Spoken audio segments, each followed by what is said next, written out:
स्वागत है आपका हमारे YouTube चैनल में। तो दोस्तों अभी हमारे साथ सुनील छैला बिहारी जो कि भोजपुरी और अंगिका के जाने माने एक्टर प्लस सिंगर है। तो सर सबसे पहले मैं आपका बाबा बैद्यनाथ धाम देवघर में स्वागत करता हूं।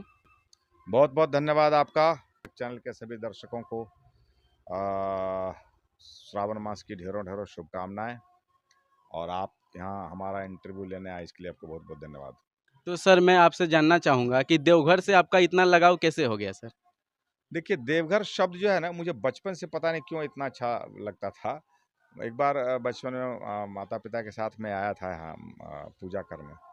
तो बाबा का मंदिर देख के जो सुकून मिलना और एक लगाव जो मेरा हुआ, उसके बाद मैं रांची में पढ़ाई लिखाई करने गया था। तो रांची में मैं जाता था, कभी मैं जा रहा हूँ कहीं, कोई बस जा रही है, उसमें देवघर शब्द लिखा हुआ रहता था। मुझे लगता था मैं कूद के चढ़ जाऊँ बस में।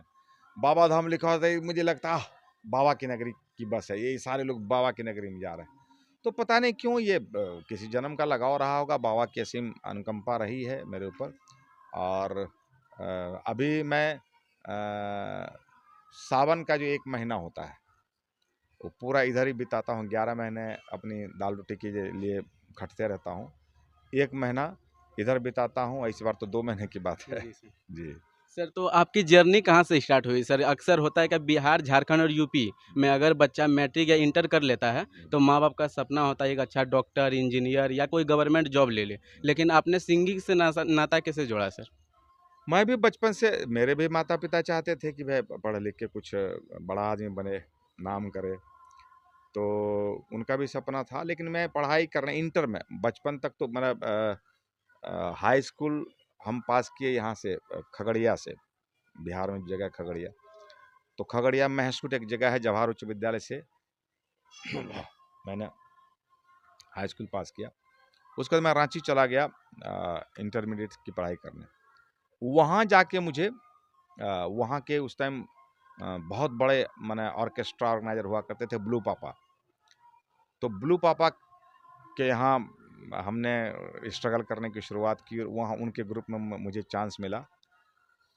तो वहीं से हमने शुरुआत की, गायकी की, और उनको देखने के लिए बहुत भीड़ होती थी। मतलब उस ज़माने में जब बिहार झारखंड एक था, संयुक्त बिहार, तो उस समय आप समझ लीजिए कि बिहार झारखंड हो गया आज के रेट में। तो बिहार, झारखंड, बंगाल, उड़ीसा और उत्तराखंड, उत्तर प्रदेश, मध्य प्रदेश, छत्तीसगढ़। तो यानी उस समय का आप उत्तर प्रदेश, बिहार और मध्य प्रदेश जो 3 स्टेट है, और उसके बाद उड़ीसा और बंगाल, तो 3 दुनिया अभी 6 स्टेट हो गया और 2 8। आज के रेट में 8 स्टेट में उनकी डंका, मतलब उनका डंका बजता था ब्लू पापा का। इतना बढ़िया ज़बरदस्त ऑर्केस्ट्रा था। तो हमारी वहाँ से एंट्री हुई, तो उन लोगों के सानिध्य में रह के कुछ सीखने का सौभाग्य प्राप्त हुआ। बहुत दिनों तक उनके साथ नहीं गा पाया, लेकिन ये है कि एक बार बड़े ऑर्केस्ट्रा का ट्रेडमार्क लग गया, तो बाकी सारे ऑर्केस्ट्रा वाले मुझे खोजने लग गए। और मैं जुझारू प्रवृत्ति का हूँ शुरू से। क्या करूँ जो मुझे लोग पसंद करें, कुछ अलग करूँ। तो वो सब मेरा एक्सपेरिमेंटल ब्रेन है, तो वो उस तरह से मैं दिमाग लगाते गया और लोग पसंद करते गए। लेकिन फिर भी गाँव के सुनील कुमार सिंह को छैला बिहारी बनने में 14 साल का वक्त लगा। छैला बिहारी मतलब वो छैला बिहारी जो खेले रहिए, धूपे रहिए, रोपे रहिए धान गाया, जो लागल छे प्यार के बुखार गाया, और वहाँ से जो मेरा नाम हुआ। तो वो 14 वर्ष हमारे को लगा यहाँ तक पहुँचने में। लेकिन उन 14 वर्षों में, मतलब स्टार्टिंग के वर्षों में मैं रांची में रहता था, तो नागपुरी भी मैंने गाए। नागपुरी मतलब छोटा नागपुरी, जी सर। उसको लोग नागपुरी बोलते हैं, लेकिन छोटा नागपुरी हुआ। जो यहाँ के लोग, बाद में आपने सुना खोरठा, जी सर। तो ये खोरठा जो है, ये अंगिका और नागपुरी का एक मिश्र है। जैसे मगही है, तो वो अंगिका और अंगिका से निकली हुई भाषा, उसी से मिलती जुलती। तो मैं भाषा पे बहुत काम करता था। जब छोटा नागपुर में, रांची में रहता था, तो नागपुरी गीत गाता था। फिर लगा कि इसका मार्केट बड़ा नहीं है, तो फिर मैं अपने आप को भोजपुरी मार्केट में शिफ्ट करने के लिए, भोजपुरी में हमको स्थान नहीं मिल पा रहा था, हमने अंगिका को चुना कि अंगिका एक ऐसा मार्केट है। अंगिका मतलब मैं जहाँ से, खगड़िया से हूँ, और ये जो जगह है, ये अंग प्रदेश के अंतर्गत आता है।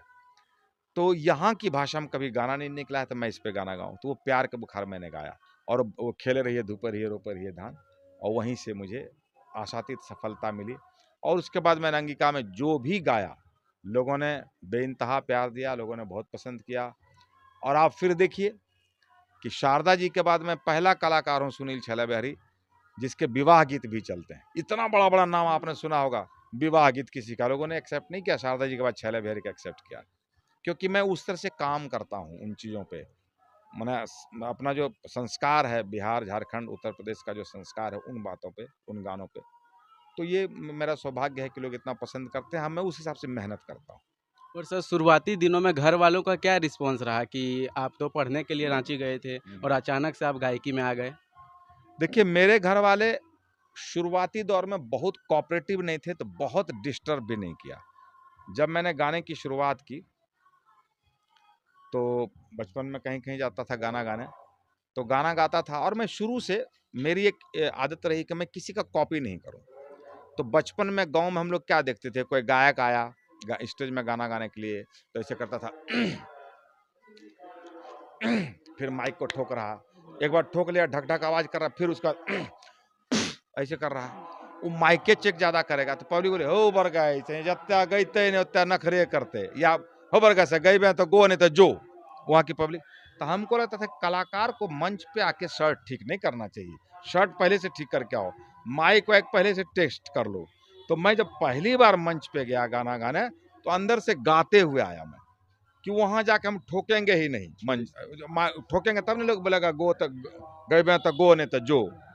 तो हम उधर जाके हमको ड्रेस नहीं ठीक करना, उधर जाके बाल नहीं ठीक करना, उधर जाके माइक नहीं ठोकना, अंदर से गाना शुरू करेंगे। तो हम अंदर से जो गाना शुरू किया तो वो लोगों को बड़ा अच्छा लगा। अंदर से गाना शुरू नहीं किया, डांस करते, क्योंकि पहले तो स्टेज माइक होता, गाना कैसे गाइए, गाना तो मंच पे आने के बाद गाएंगे, लेकिन डांस करते हुए घुसते थे और आके गाते थे। उसके बाद जरा सा सेंस डेवलप हुआ, तो ये जैसे शर्ट पहने हैं, इसके अंदर यहाँ तक बाह वाला टी शर्ट पहन लिए, उसके अंदर स्लीवलेस पहन लिए, वो पर्दा टंगा रहता था, इधर से डांस करते हुए गाए, इधर से घुसे, एक शर्ट उतार दिए, इधर शर्ट चेंज, मैंने लग रहा है कि 5 सेकंड में शर्ट चेंज कर लिया। वो लोग ये नहीं समझ पाता अंदर में पहना था। अरे क्या बात है, तो वो लोग अजीब अजीब निगाह से हमको देखते, यार फिल्म देख रहे हैं, छैला बिहारी को सुन रहा है, इसका मतलब फिल्म देख रहा है। तो लोग हमको पसंद करते गए। और एक गाना था, मैं हूँ दीवाना मुझको संभालो अपना बना लो, तो उसके बाद मैं उसमें दिन में वो बोतल तो साफ करके उसमें पानी उनी डाल के, थोड़ा शरबत बना के, रंगीन वंगीन डाल के, दारू पीने का बोतल लेकर डांस कर रहा हूँ। तो लोग देखता था मेरे प्रोग्राम को, तो उसको लगता था कि ये फिल्म देख रहा हूँ, एकदम फिल्म टाइप का मैं कॉपी करता था। सुहाग फिल्म में अमिताभ बच्चन का एक गाना था, यार सुन यारी तेरी, उस एक गाने के लिए मैंने वर्दी ड्रेस बनवाया और रिवॉल्वर लिया।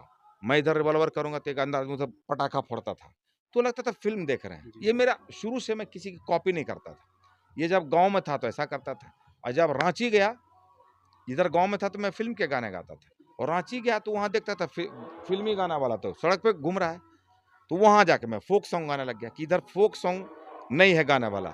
तो मैं भीड़ का कभी हिस्सा नहीं बनना चाहता था, उधर मैं फोक गाना लग गया, तो इधर भी हिट था, उधर भी हिट। इधर आता था तो हिंदी गाने गाता था, फिल्मी गाने, किशोर दा का मैं गाना बहुत पसंद करता था, उधर जाता था तो फोक गाता था, तो उधर भी जलवा, इधर भी जलवा।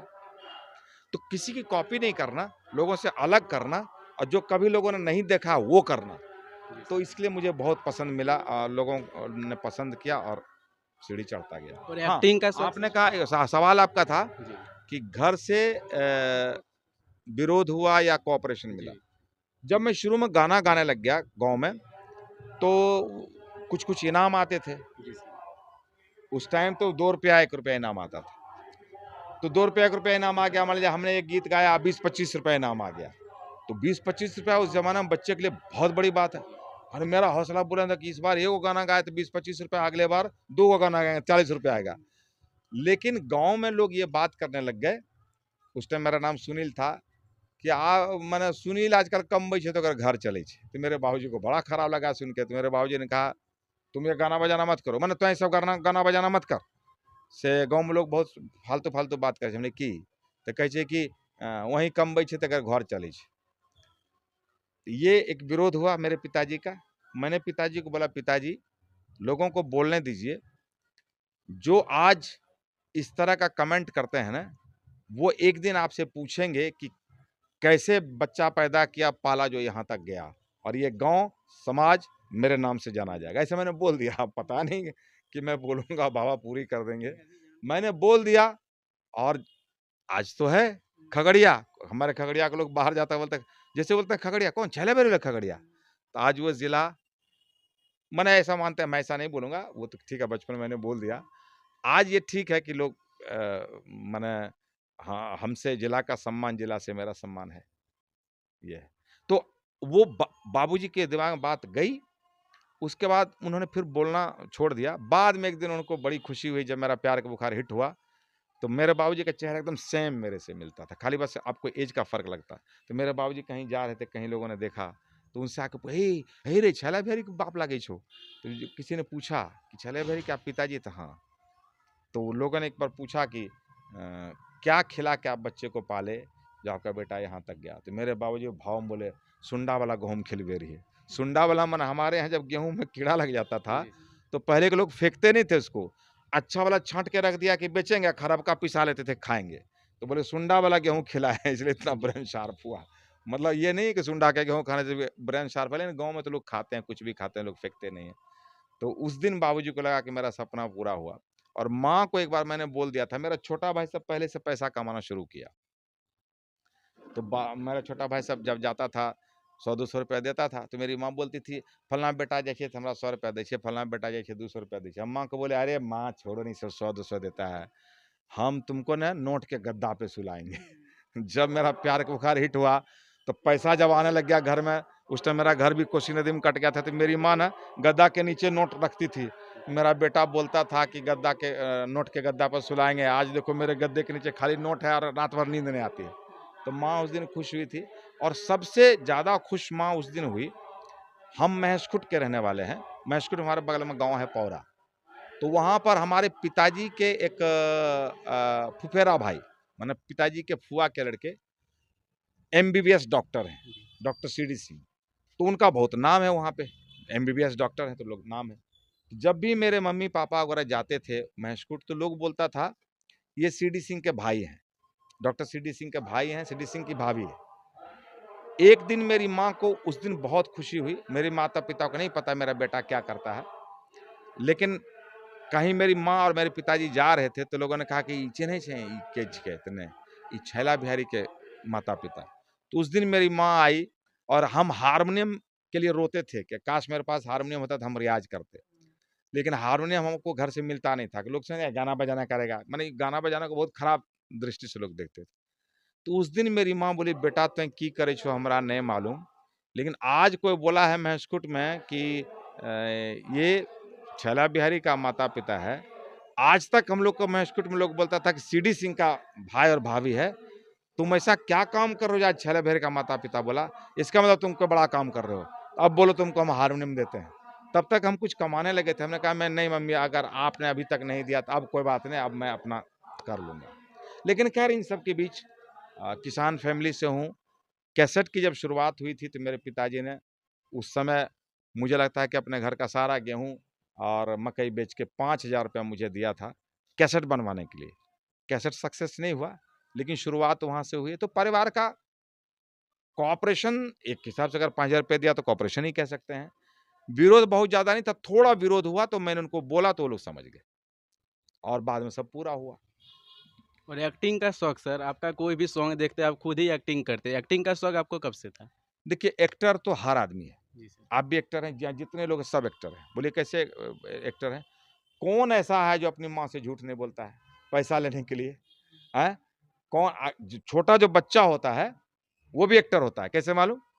उसको दूध की आवश्यकता तो रोने लगता है वो। भूख के लिए रोने की क्या आवश्यकता है? वो रोता क्यों है कि मेरी माँ का ध्यान मेरी तरफ आए। एक्टर हर आदमी होता है, स्कूल जाएगा, झूठ बोलेगा, कुछ न पैसा लेने के लिए। तो एक्टर हर आदमी जैसे आप झूठ बोल रहे हैं, एक्टिंग कर रहे हैं आप। कभी रोने लगा, कभी ज़ोर से रोने लग गया, आपको आपका शर्ट फट गया, आपके पिताजी नहीं दे रहे, आप रोने लगे, क्या है? एक्टिंग है। तो एक्टिंग हर कोई करता है, उसी को कोई डेवलप कर देता है, कोई उसको पहचान नहीं पाता। हर आदमी एक्टर है, अभिनेता हर आदमी है। जी सर। तो वो तो शौक तो बचपन से था ही। उसके बाद मैंने कहा कि मैं डांस करके गाता था। गुरदास मान साहब को जब मैं सुनता था, ऐसे गुरदास मान और मेरी माने सिंगिंग स्टाइल मिलती है। लेकिन गुरदास मान का जब मैं गाना सुनता था टीवी पे, चुगलियाँ, चुगलियाँ, तो ये सब एक्सप्रेशन बड़ा अच्छा है। तो हम देख के सीखते हैं। तो यही है, अब देख के सीखना, कॉमेडी किसी का देखना। अब कॉमेडी में एक पंच होता है जिस पे लोग हँसता है। अब हमको क्या है कि हम ऐसे भी बात करेंगे तो लोग हँसेगा, क्योंकि हम ऐसे कॉमेडी पंचेज़ डालते रहते हैं ताकि लोग हँसे, लोगों के चेहरे पे हँसी आए तो लोगों को मज़ा आए। तो वो एक शौक था और मौका मिला, लेकिन मैं ये नहीं कहूँगा, मैंने तो एक्टर के रूप में अपने आप को साबित नहीं किया है। मुझे 10 फ़िल्मों में हीरो का काम करने का मौका मिला। फिर भी मैं बोलता हूँ कि मैंने एक्टर के रूप में अपने आप को साबित नहीं कर पाया मैं अभी तक। उसकी वजह ये है कि मुझे बहुत अच्छी स्टोरी कभी नहीं मिली, मुझे बहुत अच्छे डायरेक्टर का कभी साथ नहीं मिला। जो भी हमने फ़िल्म की, हमको हम हमारे पास बुद्धि नहीं थी, सारे नए डायरेक्टर्स थे। तो उसमें से कोई बहुत अच्छी फ़िल्म नहीं जा पाई। एक फ़िल्म हो गइल बा प्यार ओढ़निया वाली से छोड़ के, वो फ़िल्म सिल्वर जुबली हुई। वहीं से हमारी निरहुआ की शुरुआत हुई थी। निरहुआ और हमारी शुरुआत हुई थी चलत मुसाफिर मोह लियो रे में। वो पिक्चर सो चली, उसमें कल्पना जी हीरोइन थी। सेकंड फ़िल्म हो गइल बा प्यार ओढ़निया वाली से, उसमें निरहुआ और हम दोनों भाई थे। वो फ़िल्म सुपरहिट रही। उसके बाद उस तरह से कोई बहुत सफल फ़िल्म नहीं हुई, जिसकी हम यहाँ पे चर्चा करें। बाकी कुछ फ़िल्में सफल हुई, लेकिन सुपर डुपर हिट होता तब ना नाम होता है। तो मैं अभी इंडस्ट्री से ये समझता हूँ कि इंडस्ट्री में मैं जितना मैं गायक के रूप में सफल रहा, उतना मैं एक्टर के रूप में सफल नहीं हो पाया। लेकिन आज भी मन में एक तमन्ना है कि मैं अपने स्तर से, अपने तरीके से ऐसी-ऐसी फ़िल्में बनाऊँ, जिसको 3 जनरेशन एक साथ बैठ के देखे।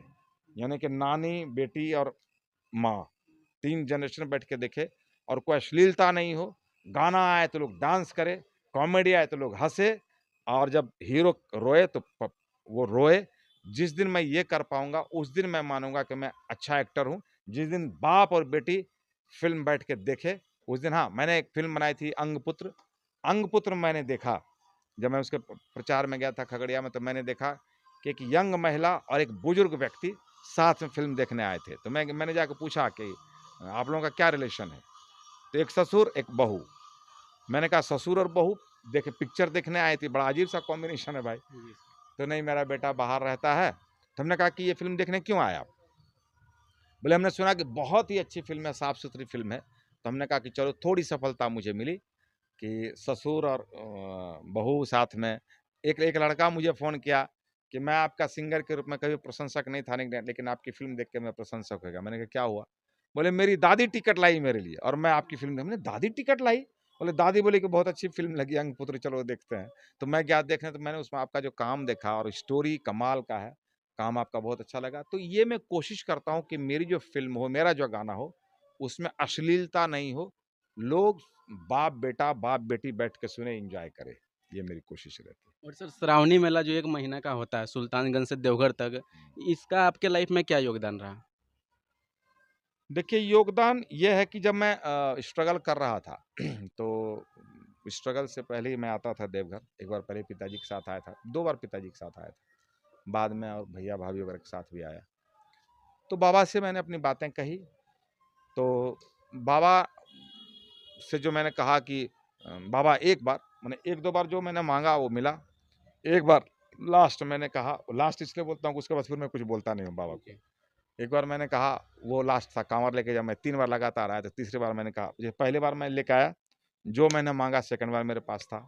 सेकंड बार जो माँगा थर्ड बार मेरे पास था। थर्ड बार मैंने कहा कि बाबा एक बार मेरे नाम का डंका बिहार में बजवा दीजिए। तो मैंने कहा बिहार में एक बार डंका बजवा दीजिए। उसके नेक्स्ट बार जब मैं आया सावन में, तो उससे पहले 2 डंका बज चुका था। पहला डंका खेले रहिए, धूपे रहिए, रोपे रहिए धान। दूसरा डंका लागल छे प्यार के बुखार। इस दोनों के बाद मैंने आया, मैंने बाबा को बोला, बाबा धन्यवाद। अब मैं आपको कुछ बोलूँगा नहीं कि मुझे ये दीजिए, क्योंकि आपके पास बहुत भक्त हैं, जी। सबको आपको देना है, सबका ख्याल रखना है। मैं अब कुछ नहीं बोलूँगा, लेकिन आप अंतर्यामी हैं, आपको खुद पता है कि किसको क्या चाहिए।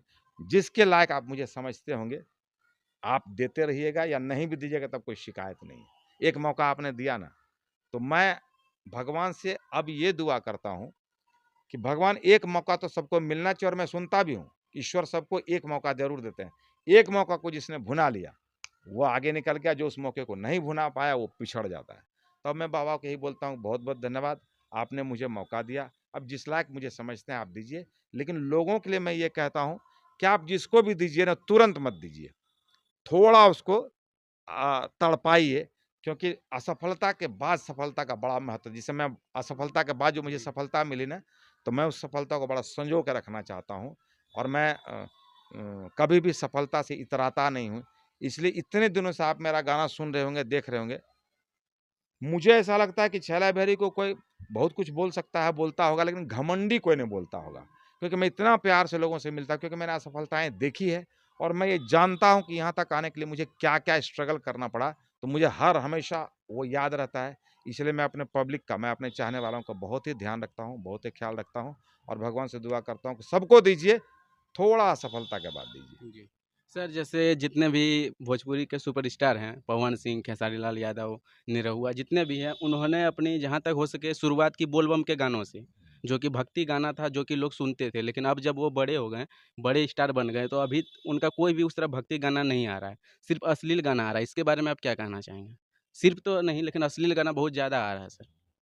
नहीं देखिए, वो अ, जो कलाकार जहाँ का होता है, वहाँ का जो कल्चर है, तो वो तो पला-बढ़ा उसमें है। तो उस कल्चर के हिसाब से लोग आगे बढ़ता है। अगर आप बहुत शालीन माहौल में पैदा हुए, आपका लालन-पालन अच्छे माहौल में हुआ है, तो ऑटोमैटिकली आप वही करेंगे। तो वो जो माहौल है ना, वहाँ पे क्या है, पवन सिंह का नाम आपने लिया, मैं किसी का नाम नहीं लेना चाहता हूँ, जी। लेकिन जो भी जितने भी बड़े से बड़े सिंगर हैं, बड़े से बड़े सिंगर, वो जब गाना गाने जाएगा, आज के रेट में सुनते हैं 10-10 लाख रुपया लेता है प्रोग्राम जी। करने का, लेकिन वो जब गाना गाने आएगा, उसका 2 गाना सुनेगा नहीं, वहाँ की पब्लिक बोलेगी बुलावा हो, ले आओ, माने उसको डांसर चाहिए। तो मुझे आश्चर्य लगता है कि यार तुम जिसको 10 लाख रुपए दे के बुलाओ उसको सुनो ना तुम, तुमको डांसर चाहिए और डांसर तो 2000, 4000, 5000 में मिल जाती है। लेकिन वो कल्चर है कि वहाँ उसको डांसर चाहिए, तभी वो सुनेगा।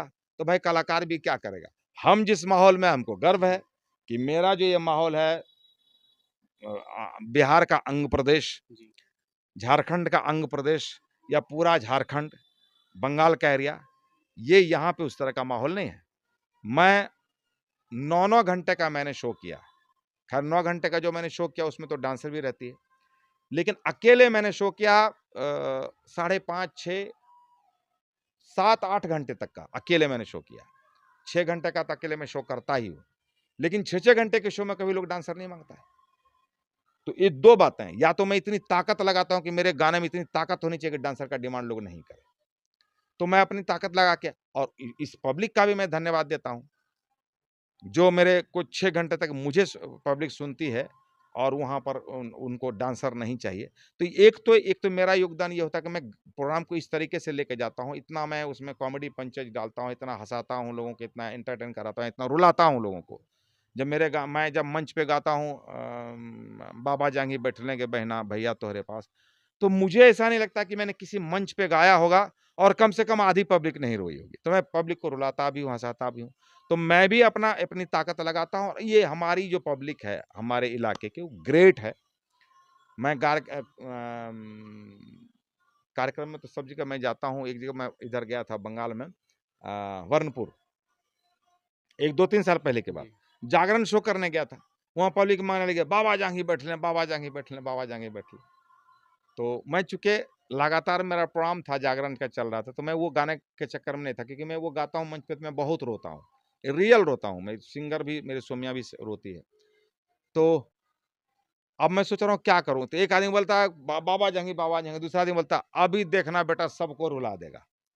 तो ये पब्लिक में ये है कि छैला बिहारी का कार्यक्रम में आओगे, तो पूरे कार्यक्रम में 1-2 बार रोओगे, 2-4-5 बार हँसोगे, 2-4-5 बार डांस करोगे, सब कुछ आपको मिलेगा। तो शायद इसलिए भी कि मैं अपनी पूरी ताकत लगा देता हूँ और मैं फिर भी मैं मानता हूँ कि हमारी पब्लिक ग्रेट है, क्योंकि बड़े-बड़े स्टार के साथ मैं गया हूँ प्रोग्राम करने जी। और वहाँ बड़े स्टार के बीच जब मैं ये बोलता हूँ कि भाई आज तो फलाने का प्रोग्राम है, मैं तो आपके घर का हूँ, तो मैं 1-2 गाना आपका सुना के अपने बड़े कलाकार को मैं माइक दूँगा, तो वहाँ जब पब्लिक मेरा 3-4 गाना सुनने के बाद जब मैं बोलता हूँ ये, वहाँ जब पब्लिक बोलती है ना, सुनिए बाद में, पहले वो कारगिल से ले खबरिया। तो मुझे गर्व होता है कि ये इन लोगों का योगदान है कि जहाँ बड़ा कलाकार अभी इंतज़ार कर रहा है ग्रीन रूम में कि हम जाके सुनाएँगे और मैं गाना सुना के जा रहा हूँ, वहाँ लोग बोलता है कि कारगिल से ले खबरिया पहले सुनाइए तब जाइएगा। तो ये मैं यहाँ के पब्लिक का भी देता हूँ। मैं खुशकिस्मत हूँ कि मुझे इतने अच्छे चाहने वाले मिले हैं। आज मैं जागरण के कार्यक्रम में मुझे सुनाना पड़ता हो कारगिल से ले खबरिया, कितनी बड़ी बात है। मैं रंगारंग कार्यक्रम में जाता हूँ, मुझे शादी के गाने सुनाने पड़ते हैं, छठ के गाने सुनाने पड़ते हैं। तो ये यहाँ की पब्लिक का बड़ा योगदान है और मैं धन्य हूँ कि मुझे ऐसी पब्लिक मिली है। तो सर पब्लिक के लिए आप एक पुराना गाना गुनगुना सकते हैं जो कि बोलबम के ऊपर था, हाँ। चल कवरिया शिव के धाम, जो आपने बहुत पहले गाया हुआ था। चला चला चला भोला के धाम चला, गंगा से जलवा भरला, कांधे पे कांवर धला। चला चला भोला के धाम चला, गंगा से जलवा भरला, कांधे पे कांवर धला। कट जाही रहिया कठिन बा, बोला कांवरिया बोल बम बम बम बम। कट जाही रहिया कठिन बा, बोला कांवरिया बोल बम बम बम बोलो बम। तो सर बहुत बहुत धन्यवाद आपका। अब मैं सर आप एक से एक लास्ट क्वेश्चन है कि अब जो नया जो युवा आते हैं सिंगिंग लाइन में, वो अश्लीलता से अपने करियर की शुरुआत करते हैं, जबकि वो चाहे भक्ति गाने या शादी के गाने के साथ कर सकते हैं। तो इसका क्या उपाय है सर? नए का मैं सबको बोलूंगा कि शॉर्टकट मत चलिए, क्योंकि अगर आप अश्लीलता का सहारा लेके मार्केट में आएंगे तो आप जल्दी चले भी जाएंगे। जो धीरे धीरे करके आते, जैसे मुझे 14 साल का वक्त लगा आने में मार्केट में, और आज 28 साल से ज्यादा हो गए जब मैं गा रहा हूँ, तो टाइम तो लगा। जो जिसको टाइम लगता है आने में, उसको उसको जाने में भी टाइम लगता है, वो जाते नहीं है। और मुझे लगता है कि आज भी शारदा जी मना अमर हो गई, मतलब अभी जिंदा हैं, हमारे बीच हैं, लेकिन अमर हो गई अपने गानों की वजह से। कभी भी शारदा जी के गाने बजते ही रहेंगे, तो उसमें उनका योगदान है। तो नकल करनी हो तो शारदा जी की नकल कीजिए। मैं शारदा जी को बहुत मानता हूँ। आज मैं इसलिए, अगर मेरे विवाह गाने चले हैं तो मैं उसमें शारदा जी का योगदान, तो शारदा जी को सुन सुन के हमने मेहनत किया, हमने शारदा जी से अलग दिया, बिल्कुल अलग, कोई मिलान नहीं शारदा जी का मेरा गाने से। लेकिन इसलिए लोग पसंद करते हैं कि मैं उनको सुनता हूँ। मैं तो शारदा जी की लोग जो नकल करेंगे तो वो सदा सर्वदा रहेंगे। बाकी सिंगर्स की नकल करेंगे तो आएंगे जाएंगे। सर तो आपका यहाँ प्रोग्राम कब है सर बाबा धाम में? अभी देखिए, ये जो 2 महीने का सावन हुआ है, जी तो इसमें बहुत सारे लोग कन्फ्यूज भी हैं। बहुत सारे लोगों को शक भी था कि ये जो पहला सावन है इसमें भीड़ नहीं होगी। फिर जो मलेमास या मलय मास जो भी बोलते हैं, उसमें भी लोग कहते हैं कम भीड़ होगी। लोगों का आकलन ये है कि ज़्यादा कांवरियों की भीड़ लास्ट सावन में होगी।